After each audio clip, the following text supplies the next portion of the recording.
Assalamualaikum warahmatullahi wabarakatuh. Salam sejahtera bagi kita semua, teman-teman media cetak, media elektronik. Saya bersama Pak Gubernur Bank Indonesia, Ketua LPS, Pak Menteri Keuangan, dan Ketua OJK.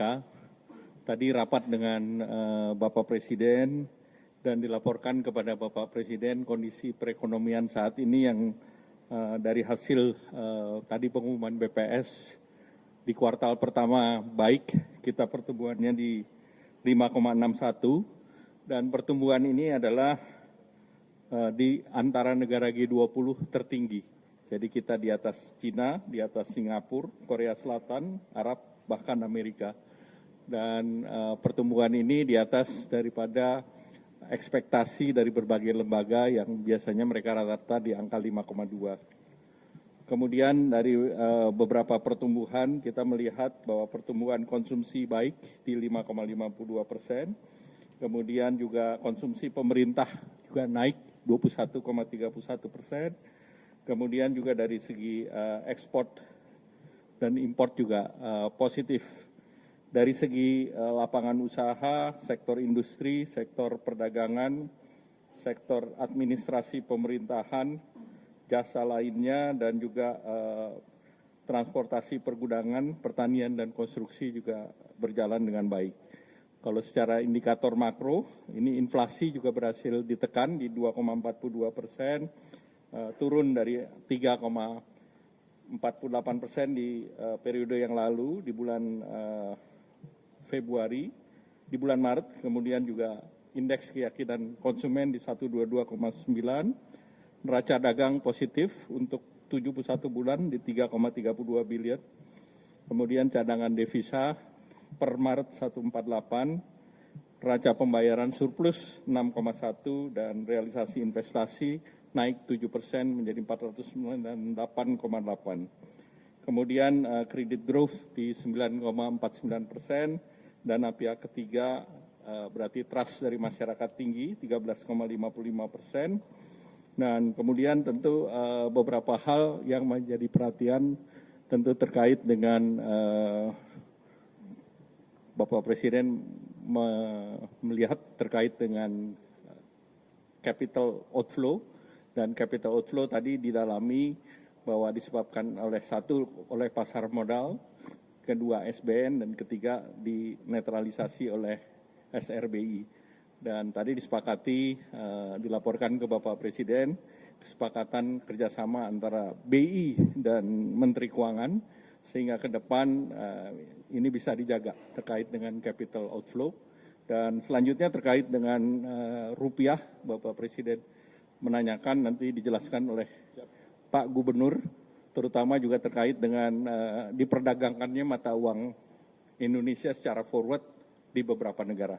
Silakan Pak. Terima kasih Pak Menko, rekan-rekan sekalian, Pak Menteri Keuangan, Bu Ketua OJK, Pak Ketua LPS. Selamat sore, Assalamualaikum warahmatullahi wabarakatuh. Tadi dibahas dan mendapatkan arahan dari Bapak Presiden mengenai nilai tukar. Berkaitan dengan dua hal penting mengenai nilai tukar. Bahwa yang pertama, nilai tukar sekarang itu undervalue. Undervalue, dan ke depan kita yakini akan stabil dan menguat. Kenapa undervalue? Tadi disampaikan oleh Pak Menko Bergon, fundamental kita itu kuat. Pertumbuhan sangat tinggi, 5,61%. Inflasi rendah. Kredit juga tumbuh tinggi, cadangan devisa juga kuat. Nah, ini adalah fundamental yang menunjukkan mestinya rupiah itu akan stabil dan cenderung menguat. Nah, kenapa dalam jangka pendek ini ada tekanan-tekanan nilai tukar? Sebabnya ada dua, yaitu ada faktor global dan kemudian pada faktor-faktor musiman. Faktor globalnya apa? Yang menyebabkan tekanan nilai tukar dalam jangka pendek ini adalah satu, harga minyak yang tinggi. Dua, suku bunga Amerika yang juga meningkat tinggi. Yield yield US Treasury 10 tahun sekarang adalah 4,47%. Demikian juga dolar yang menguat. Dan Pak Menko tadi mengatakan terjadinya pelarian modal dari emerging market termasuk Indonesia. Nah, memang dalam secara musiman, April, Mei, Juni ini memang permintaan terhadap dolarnya tinggi. Ada untuk pembayaran repatriasi dividen, ada pembayaran utang, dan juga untuk jemaah haji. Tapi rupiah adalah under value dan ke depan akan stabil dan cenderung menguat. Itu nomor satu. Nomor dua, ya, kami melaporkan kepada Pak Presiden dan Pak Presiden merestui dan kemudian memberikan suatu penguatan 7 langkah penting yang ditempuh Bang Nisa. Untuk membuat rupiah kuat, membuat rupiah itu stabil ke depan. 7 langkah pentingnya yang tadi kami laporkan apa? 1, kami akan terus melakukan intervensi secara tunai dan domestic non-delivery di dalam negeri dan juga non-delivery forward NDF di pasar luar negeri, di Hong Kong, di Singapura, di London, di New York. Kami terus akan melakukan intervensi untuk menstabilkan rupiah baik di dalam negeri maupun dari luar negeri. Cadangan devisa kami lebih dari cukup untuk melakukan stabilisasi nilai tukar rupiah itu. Yang kedua, tadi Pak Menko sudah menyebutkan, karena sementara ini SBN itu keluar, kemudian saham, meskipun dalam minggu-minggu terakhir hasil koordinasi dengan Pak Menteri Keuangan sudah mulai inflow, tapi year to date masih outflow.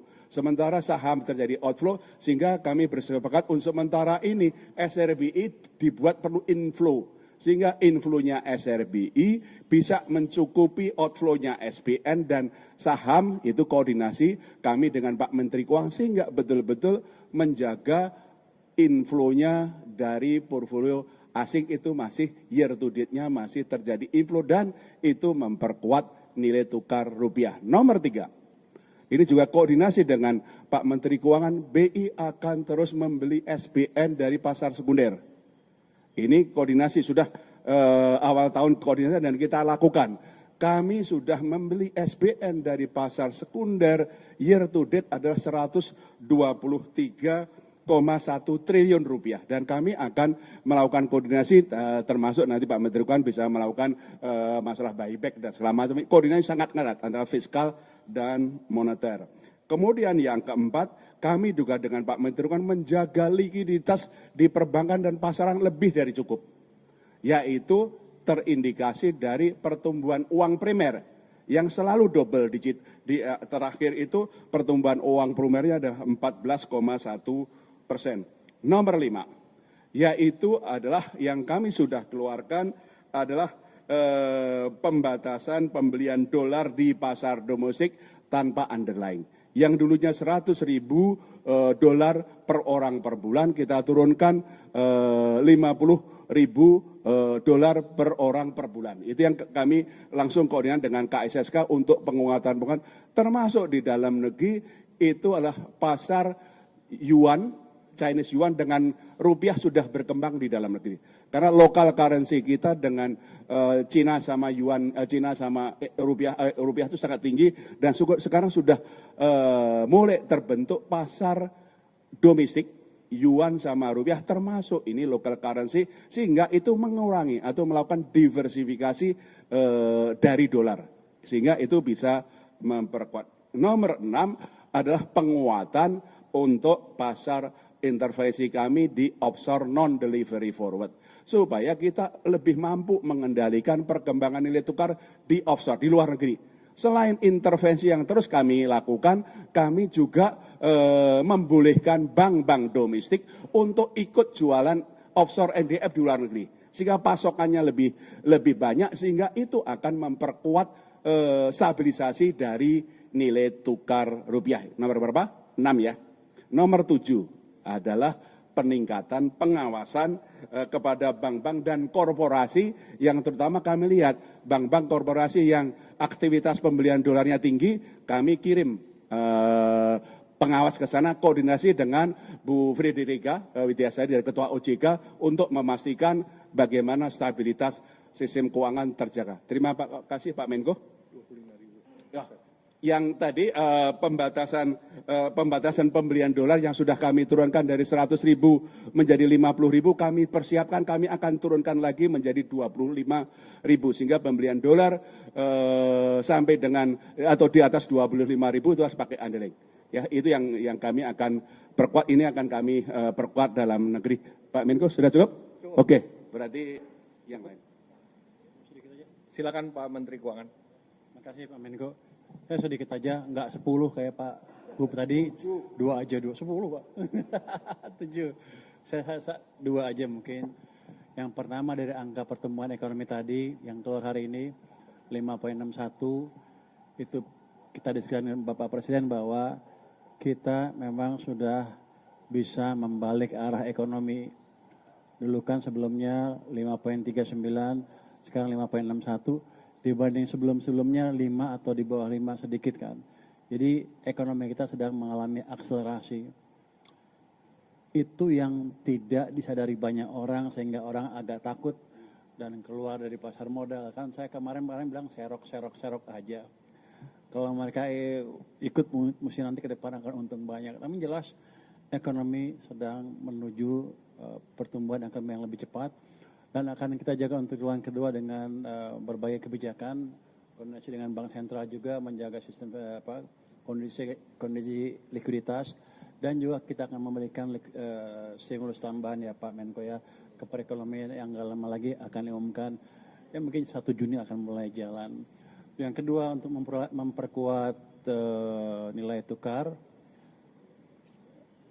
kami juga akan menerbitkan bond dalam Panda Bond di Cina dengan bunga yang lebih rendah sehingga kita tidak tergantung terlalu banyak ke dolar lagi. Jadi diversifikasi kita akan lebih baik lagi ke depan. Jadi prospek kita bagus, teman-teman semua nggak usah takut. Tadi Pak Presiden juga bilang sama saya, suruh sampaikan pesan bahwa uang saya cukup, duitnya banyak, jadi Anda nggak usah takut. Terima kasih Pak.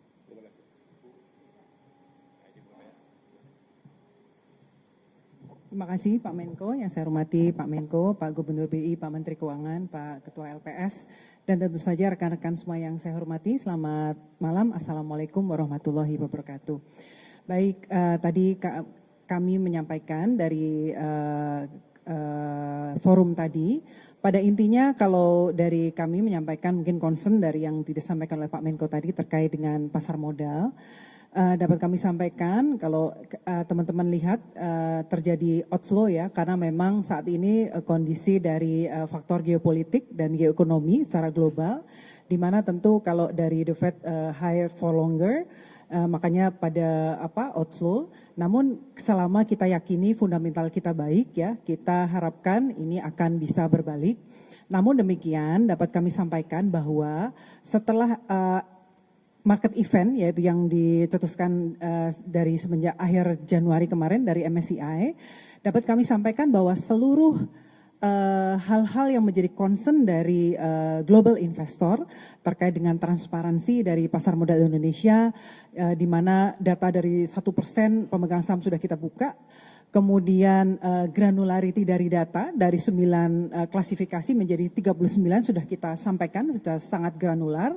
Kemudian ultimate beneficial owner juga sudah kita sampaikan, dan juga satu lagi terkait likuiditas yaitu untuk free float di atas 15% dengan stages yang kita sampaikan. Nah kemudian kalau kita melihat bagaimana perbaikan-perbaikan ini tentu menimbulkan implikasi ya.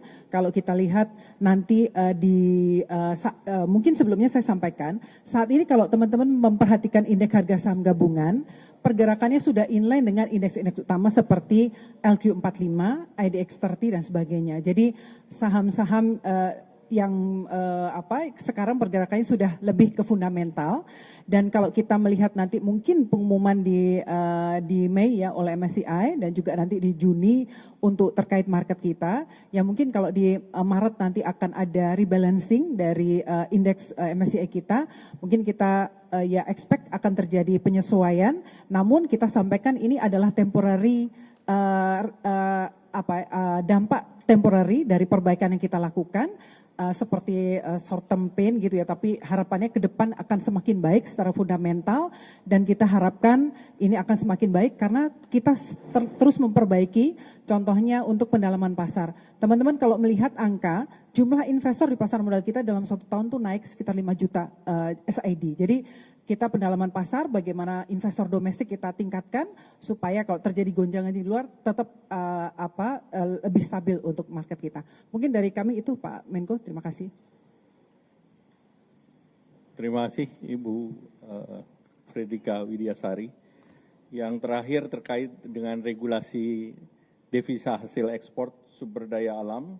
Jadi revisi perubahan terhadap PP 36 sudah difinalisasikan dan akan diberlakukan per 1 Juni 2026. Jadi perubahan bahwa DHE SDA wajib masuk ke Himbara dan dikonversi ke rupiah maksimum 50% dan juga terkait dengan sektor ekstraktif atau oil and gas itu berlaku seperti yang sekarang, yaitu yang berlaku 3 bulan. Baik, cukup. Ada pertanyaan?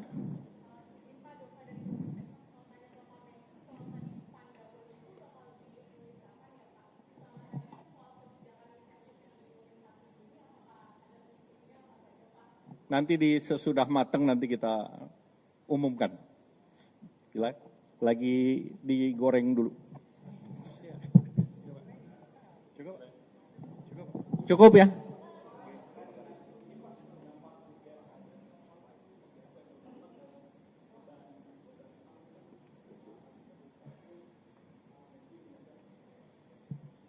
Jadi angka-angka yang saya sebut waktu itu dengan asumsi $100 per barel itu sudah memasukkan